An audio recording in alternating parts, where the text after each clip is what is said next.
Cinta yang tanggung jawab seharusnya tidak ada. Seharusnya ada dia. Cinta yang tanggung jawab itu tidak jelas sama sekali. Ini ku tidak mengerti kenapa ada orang yang tak tahu menghargai cinta itu, hanya anggap cinta itu biasa sahaja. Seharusnya cinta itu kau hargai, tapi engkau sia-siakan kerana ego. Dan selepas cinta itu pergi, engkau menyesalinya dan berharap engkau buta-butakan kembali.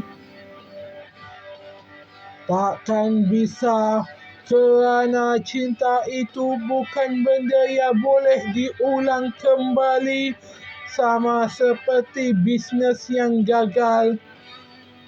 Perjuangan cinta itu berbeza dengan perjuangan bisnes. Cinta yang bisnes itu benda yang berbeza. Seharusnya itu tidak ada sama sekali. Cinta yang ku beri yang menyesalinya.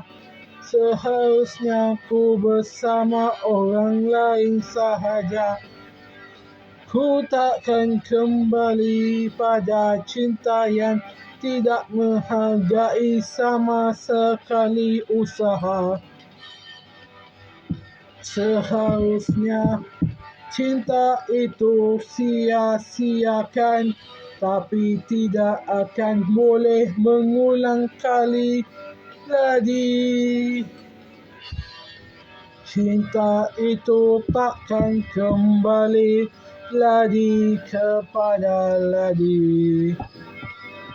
Akhirnya cinta itu hancur sendiri kerana ego sendiri.